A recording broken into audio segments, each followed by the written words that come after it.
a graça de Deus está aí na sua vida. E aqui que vem uma coisa importante. Muitas vezes pode acontecer que a graça de Deus que visita você seja uma tribulação. Aqui é que vem o problema. Acampamento Fortes na Tribulação. Vamos falar de tribulação. A graça de Deus não é somente quando você reza e recebe consolações espirituais. A graça de Deus pode acontecer numa desgraça aparente. Para os nossos olhos cegos, é uma desgraça. Para os nossos ouvidos moucos, é um silêncio de Deus. Mas se você pede a Deus a graça de ouvi-lo sempre, a graça de enxergá-lo sempre quando Ele visita você, você irá reconhecer, mesmo que seja uma tribulação. Deixa eu dar um exemplo. Existe um santo na Igreja Católica que é xará do nosso Papa e é irmão de congregação do nosso Papa. Chama-se São Francisco de Borja. Ele é como o Papa Francisco, e como o Papa Francisco ele é jesuíta. Mas antes de ser jesuíta, aconteceu uma coisa. O Francisco, ele era um rapaz muito virtuoso. Ele foi parte da corte do imperador Carlos V. O imperador Carlos V era casado com uma rainha, uma imperatriz belíssima, portuguesa, chamada Isabel. Essa belíssima rainha Isabel, dizem, não é? E a gente vê pelas fotos da época, dizem que, pinturas, né? Desculpa. Das pinturas da época, dizem que era uma mulher belíssima. Belíssima. Então a rainha recebeu o Francisco, o pequeno Francisco, que era pajem lá na corte, e Francisco tinha uma admiração extraordinária por essa rainha, por essa imperatriz, essa mulher linda, que não era somente linda de rosto, mas era linda nas suas virtudes. E o pequeno Francisco foi crescendo. Quando ele então se casou, ele se casou aos 20 anos de idade com também uma dama da corte da rainha. A rainha deu como esposa a ele a Leonora, né? A dama da corte mais linda que havia.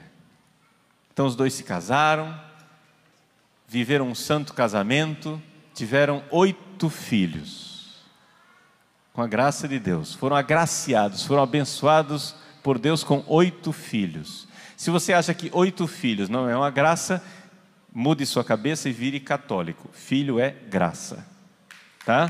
Filho é graça. Filho não é desgraça. Filho não é coisa ruim. Se converta. Se você está chocado porque eles tiveram 8 filhos, é sinal de que você precisa de um choque mesmo. Esse choque chama-se catolicismo. Muda de cabeça. O fato é que os dois se tornaram esposos. Ele foi nomeado marquês. Mas depois de um parto, a rainha, a belíssima rainha Isabel, faleceu em Toledo. Depois do parto, não por causa do parto em si, mas é que ela teve o parto, a criança nasceu, etc. Mas depois do parto ela foi ficando doentinha e morreu. O imperador, então, confiou a Francisco e Leonora, o casal que era do coração da imperatriz, que somente ela, Leonora, poderia vestir o cadáver da imperatriz para prepará-la, e que Francisco deveria escoltar o cadáver da belíssima imperatriz até Granada, onde ela seria sepultada. Era verão, muito quente. Fizeram todo o cortejo fúnebre, quando finalmente o corpo da imperatriz ia ser sepultado, cabia a Francisco a graça, digamos assim, ou seja, a honra de reconhecer os espólios da imperatriz, reconhecer o corpo dela antes de ser sepultado, para dizer, é ela mesma, esse corpo aqui. Abriram o caixão. E ela estava tão decomposta, tão desfigurada,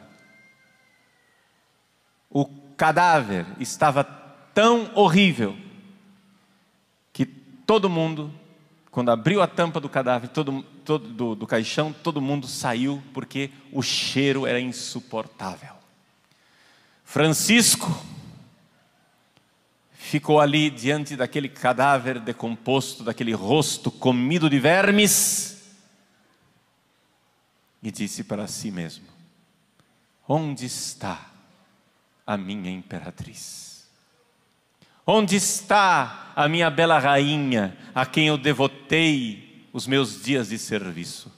Onde está aquele rosto que tantas vezes eu admirei e contemplei? E dali para frente ele jurou para Deus que nunca mais serviria um rei mortal, mas somente serviria o rei que não morre, o rei que está no céu.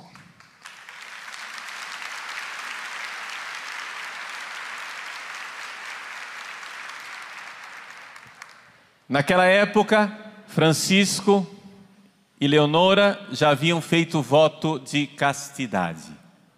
Eles tinham tido 8 filhos. Ele tinha, não se espantem, ele não tinha ainda 30 anos. Ele não tinha ainda 30 anos e os dois já tinham feito voto de castidade. Tiveram 8 filhos, cumpriram sua missão, etc. Vamos agora viver para Deus. Fizeram voto de castidade.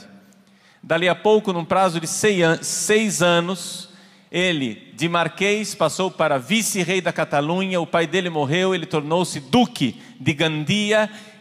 Quando ele estava no auge da sua carreira, fica viúvo. Leonora também morre. Ele já tinha os seus filhos encaminhados. Ele então resolve entrar para a companhia de Jesus, foi ordenado padre, tornou-se um grande santo e o terceiro responsável da companhia de Jesus. Essa é a história de São Francisco Borja. Resumidamente, tem muito mais história para contar. Mas eu gostaria de contar essa história, e quero contar essa história para que você enxergue que a tribulação pode ser uma graça. A morte da imperatriz foi para o rapaz Francisco, que já era santo, já era virtuoso, mas ele precisava de um impulso da graça. Ele precisava de um impulso da graça. Ele tinha uma carreira, ele tinha uma carreira política, ele tinha uma carreira humana. Ele tinha como galgar na corte do imperador. Carlos V era o imperador que podia dizer que o sol nunca se punha no seu império, porque na África, na Ásia, ele tinha terras. Lá nas Filipinas, na Ásia e na América, o sol nunca se punha no império de Carlos V. Francisco Borja tinha uma carreira promissora nesse império. Ele, com 30 anos de idade, foi nomeado rei, vice-rei. Ele podia ser grandioso. Não servirei a um rei que morre.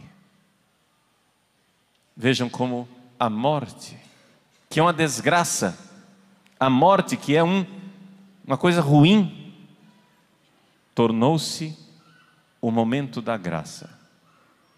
Nós pedimos a Deus o pão nosso de cada dia. Nós pedimos a Deus as graças necessárias para chegarmos no céu. Nós pedimos a Deus as graças para nós um dia chegarmos a contemplá-lo face a face no céu. Às vezes Deus ouve a nossa oração, mas nós não reconhecemos.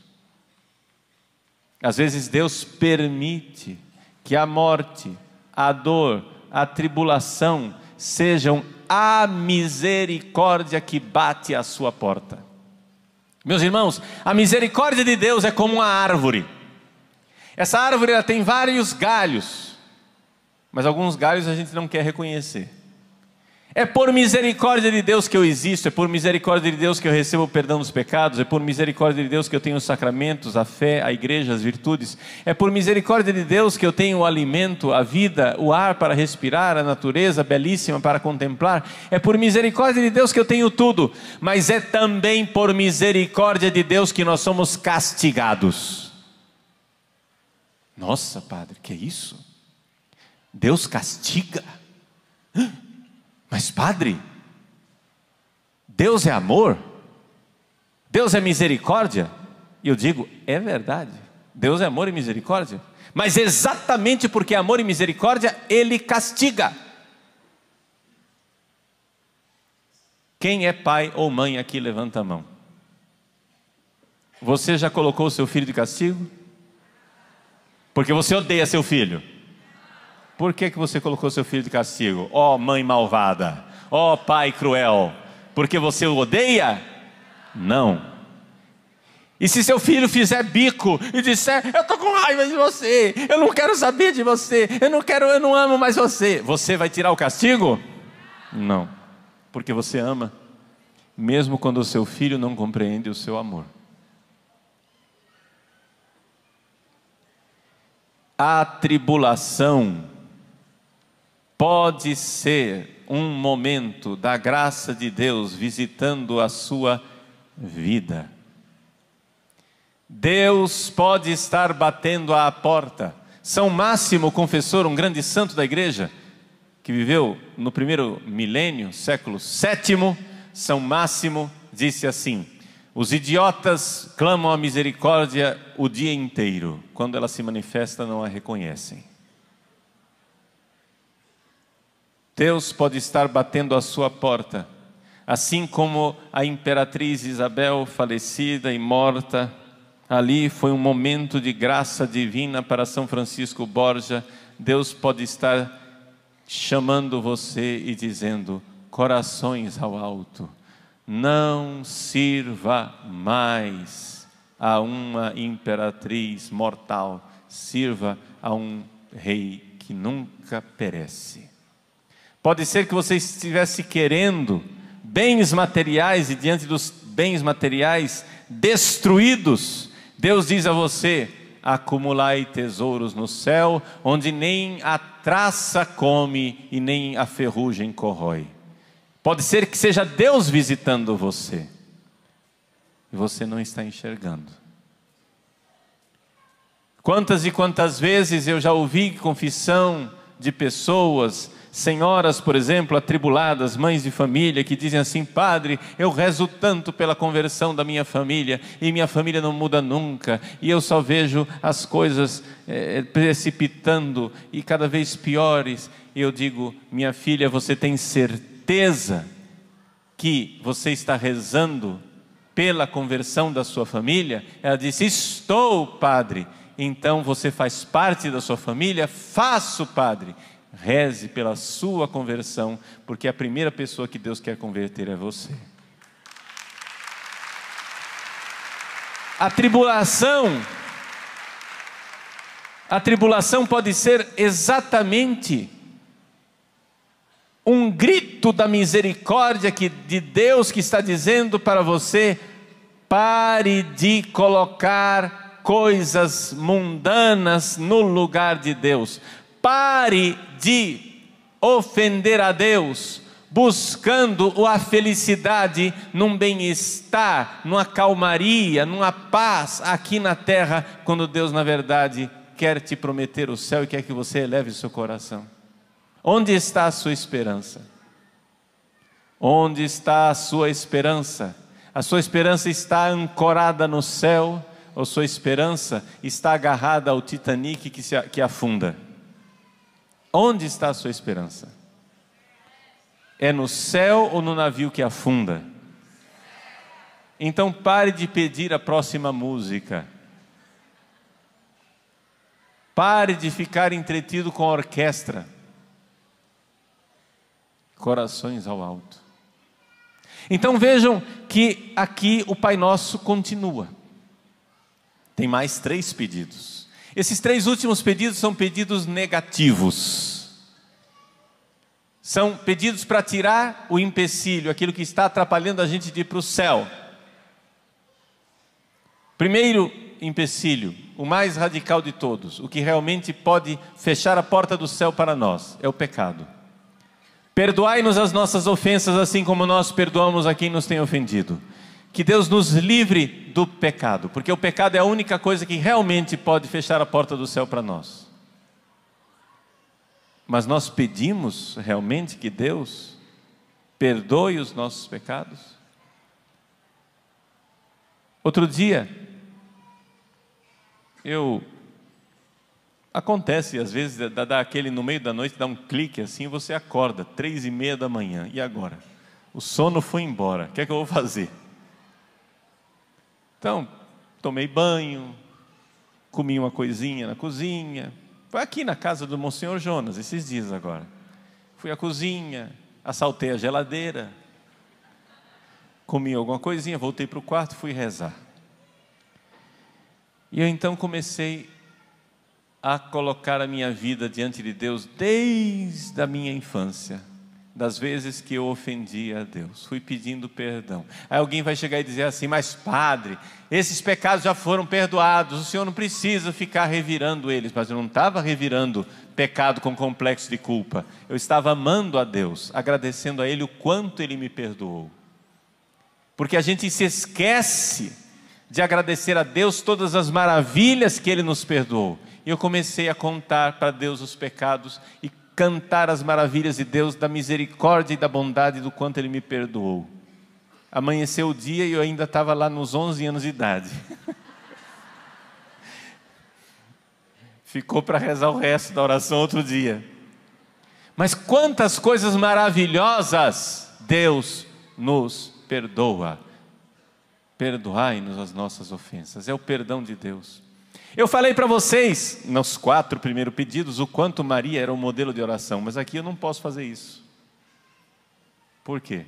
Porque nesse 5º pedido, Maria não rezava o Pai Nosso. Por quê? Porque ela não podia dizer perdoai-nos as nossas ofensas, porque ela nunca ofendeu a Deus.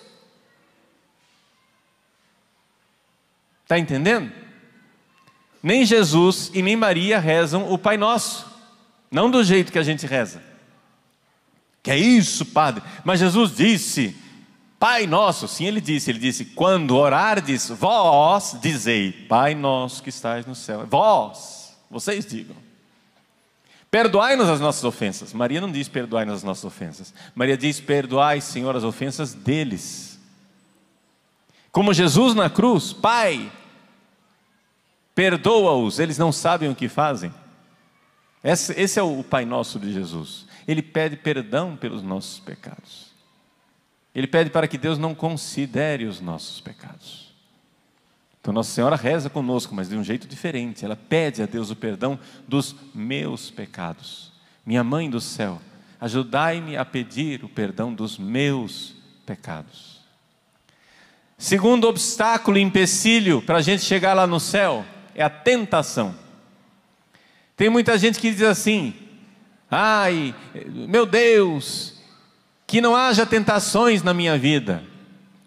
Tempo perdido. Para de pedir essa bobagem.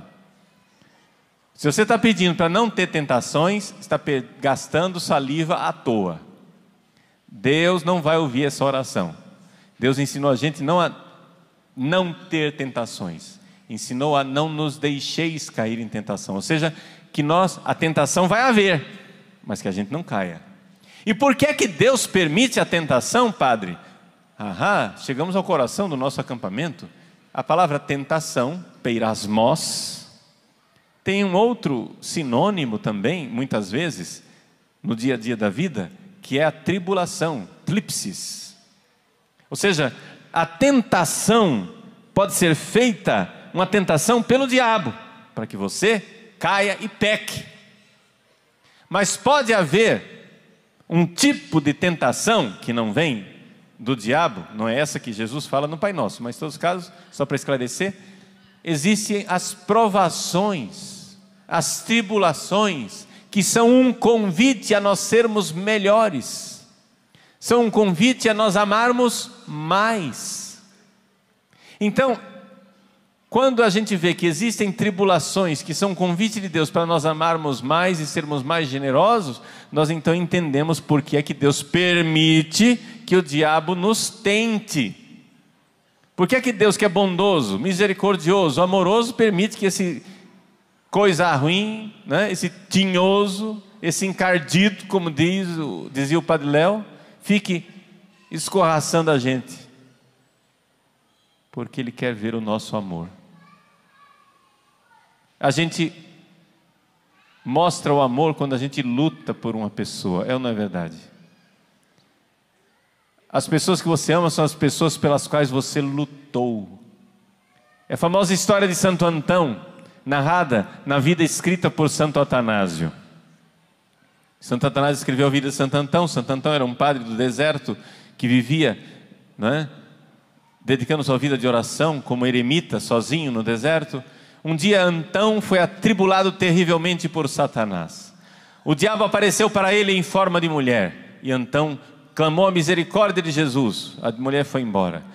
Aí apareceu em forma de touro, de tigres, de cobras, de répteis, etc. E o alarido foi tão grande, que conta Santo Atanásio, que a confusão daquela tentação foi tão terrível que até a parede desabou. E Santo Antão ficou lá, firme, rezando e pedindo misericórdia. Quando as tentações passaram e o diabo foi embora, Jesus apareceu. Aí Santo Antão olhou para Jesus assim e disse: bonito, né? Bonito para sua cara, agora que você vem aparecer. Bom, Santo Antão não disse isso de forma irreverente, como eu estou dizendo aqui. Ele disse de forma mais educada. Santo Antão disse assim: Senhor, onde estáveis quando eu mais precisei de vós?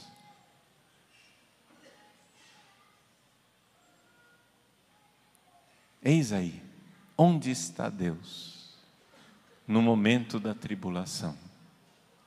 Onde está Deus? Ubi es Deus tuus, diz o Salmo. Onde está o teu Deus?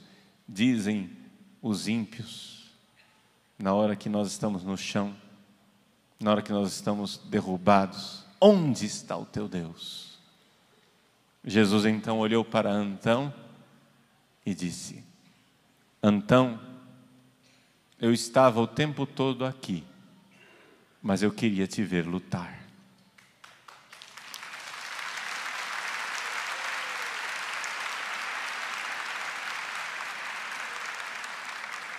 Deus quer o nosso amor. Deus, Criador do céu e da terra, de todas as coisas visíveis e invisíveis, pode tudo criar, mas tem uma coisa que Ele não pode fazer: é nos obrigar a amar. Ele dá a graça, Ele faz conosco uma aliança de amizade, Ele faz com que este cordão umbilical maravilhoso da graça de Deus vá gerando em nós esse organismo espiritual maravilhoso. Se você está na graça de Deus, você tem este organismo espiritual, você tem esta graça. Deus pode fazer isso, e Deus faz com que você tenha um organismo sobrenatural, maravilhoso, para que você possa dar a Ele um amor sobrenatural. Ele dispõe tudo, mas tem uma coisa que Ele não pode fazer: amar no seu lugar. Ele dá a graça de nós amarmos, mas Ele não vai amar no nosso lugar. Isso aí depende de nossa liberdade. Por isso, joelhe no chão e peça: meu Deus, eu quero a graça de vos amar. Eu não quero mais dizer que eu vos amo somente com os meus lábios, eu quero dizer com a minha vida. Eu quero dizer com a minha vida, Jesus, que eu amo. Mesmo na tempestade, na tribulação, mesmo na miséria, na desgraça e na dor, eu amo, porque esta é a ocasião maravilhosa que nós temos de mostrar a Deus que nós o amamos. Antão, eu estava aqui, mas eu queria te ver lutar. Lute por amor a Deus. Corações ao alto, olhos fixos no céu, vá lutando e não desista. Ele vai te dar a graça. Ele dá a graça, peça a graça. Peça a graça da perseverança, peça a graça de não desanimar, peça a graça de não mudar de rumo, peça a graça de ter o seu coração fixo e ancorado no céu. Essa é a esperança cristã. Peça, peça. Ele atende, porque Ele prometeu. Vejam, a esperança cristã é uma graça de Deus que vem no nosso coração e coloca no nosso coração a firme confiança na promessa da vida eterna e nos meios necessários para alcançá-la. Então veja só, eu sei, Ele me dará os meios para alcançar a vida eterna. E o que é necessário para alcançar a vida eterna? Antes de tudo e primeira coisa, o amor. Eu preciso amar Deus. Eu não quero mais somente dizer que eu amo, eu quero amar de verdade. Mas como é que Ele vai me dar isto? Peça, pedi e recebereis, batei e abrir-se-vos-á, buscai e encontrareis, vos será dada uma medida calcada, sacudida, transbordante em vosso regaço, o amor de Deus em nossos corações infundido com abundância e generosidade. Peça, peça, Ele quer o seu amor e Ele quer dar a graça de você amá-lo. Ame, veja a misericórdia de Deus na sua vida. É a tribulação? Sim, mas é Deus que bate na sua porta e pede o seu amor. Vamos dar esse amor a Deus.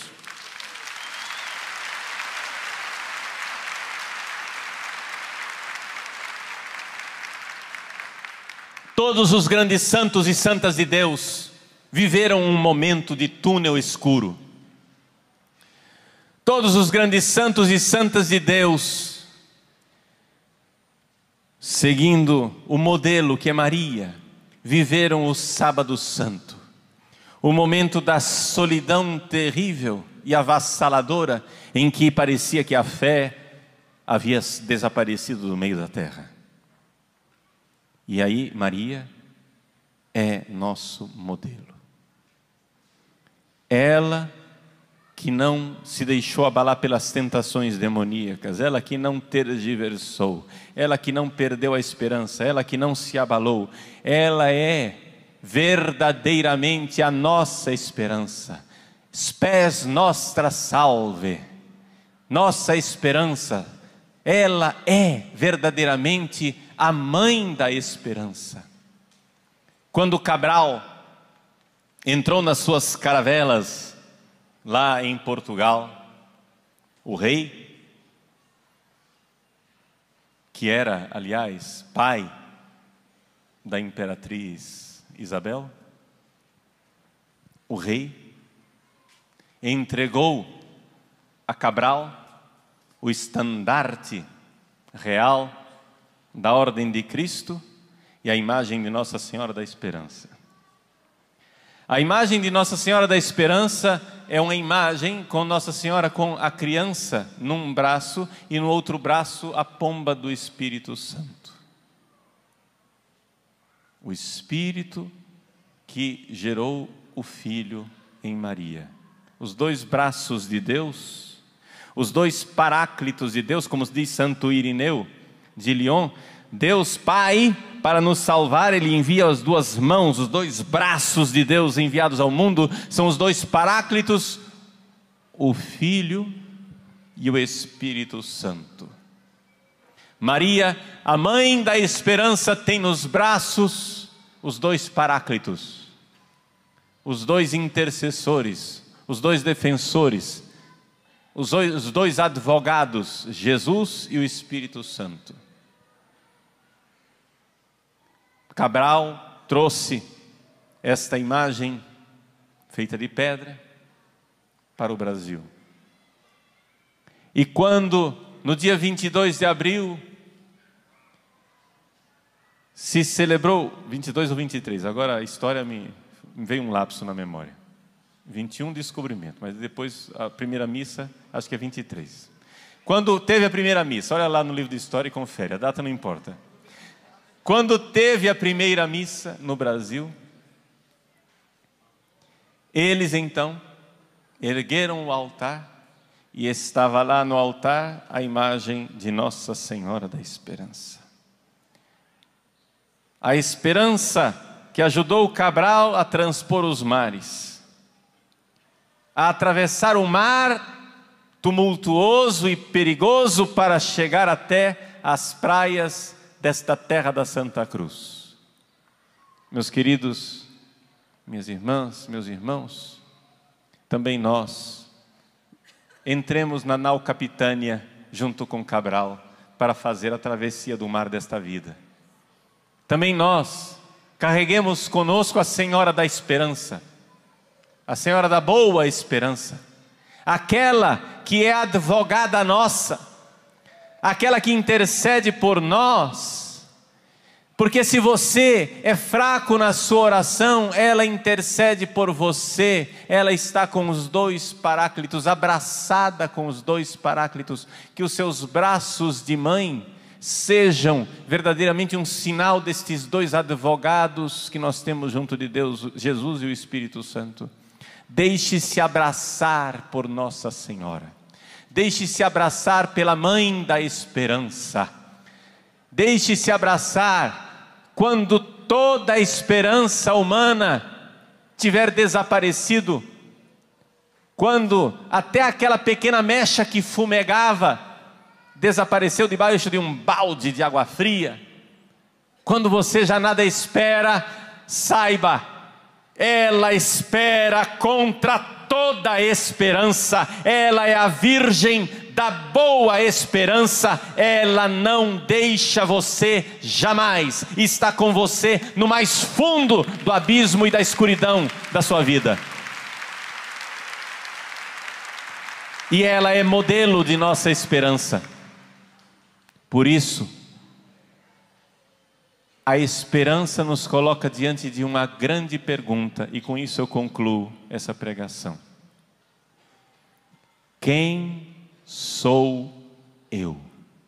Ou seja, para responder o que é que eu posso esperar de Deus, eu tenho que responder: quem sou eu? O que é que eu estou fazendo nesse mundo? Qual é a minha finalidade? Eu estou aqui fazendo o quê? Eu vim aqui de férias. Esse mundo é o quê? É um balneário? É uma estação de férias em que nós estamos aqui nesse mundo para passar um belo tempo de felicidade e alegria, um paraíso terrenal, um paraíso terrestre, em que nós estaremos muito bem, obrigado, volte sempre, protegidos por Deus em todas as circunstâncias, vivendo uma prosperidade. É isso que nós somos? Jesus por acaso prometeu a alguém a prosperidade aqui nesta terra? Ou ele disse: se você quer me seguir, para lá, para o céu, renuncie a você mesmo, dia após dia, quer dizer, todos os dias, tome a sua cruz e me siga. Tome a sua cruz e me siga para o triunfo do céu, a glória do céu, a beleza do céu, quando nós veremos Deus face a face e veremos a Virgem Maria no seu triunfo de glória. Outro dia, me perguntaram: Padre Paulo, me diga uma coisa, no céu, quando a gente ressuscitar, corpo e alma, nós vamos ter roupa ou nós não vamos usar roupa? Ou seja, nós vamos ter roupas, como Adão e Eva tiveram roupas por causa do pecado original, né? Foram tecidas roupas para eles, de pele, para esconder as suas vergonhas. Isso é consequência do pecado original. Se a roupa é consequência do pecado original, então no céu a gente não vai ter roupa. Por quê? Porque no céu não vai precisar, não tem a vergonha do pecado original. Mas que indecência também, no céu todo mundo pelado, não tem condições esse negócio. Ele vai ficar lá pelado, nu, com a mão no bolso? Não tem, né? Não tem condições. Então a resposta é a seguinte: a resposta é que quando nós ressuscitarmos no céu, nós não vamos ter roupa, mas ao mesmo tempo nós estaremos vestidos. vestidos com a glória de Deus. Porque, como eu sei disso? Eu sei disso porque existe uma mulher ressuscitada, e o nome dela é Maria. E quando ela apareceu ressuscitada no Apocalipse número 12, capítulo 12, está escrito: eu vi no céu um grande sinal, uma mulher vestida de sol, vestida com a glória de Deus. Nós queremos um dia ver Maria no céu, na sua glória. Essa é a nossa esperança. Que nós contemplemos a Virgem na sua glória, na sua graça. Ela, a Virgem da graça, aqui na terra, viveu agraciada, plena de graça. Já que a graça é a glória no exílio, lá no céu ela está plena de glória. Se Deus reuniu todas as águas e fez o mar, e reuniu todas as graças e fez Maria, então no céu, quando estas graças reunidas se encontram no seu lugar e em casa, no céu nós podemos dizer que Maria está cheia de glória. Ela tem todas as glórias no céu. Meus irmãos, que alegria saber que nós estaremos com ela. Que alegria poder dizer e cantar aquela música que nós cantávamos em nossa infância. Com minha mãe estarei na santa glória um dia, junto à Virgem Maria, no céu triunfarei. Se levante e cante. No céu, com minha mãe estarei. No céu, com minha mãe estarei. Uma salva de palmas para Nossa Senhora, a Mãe da Esperança.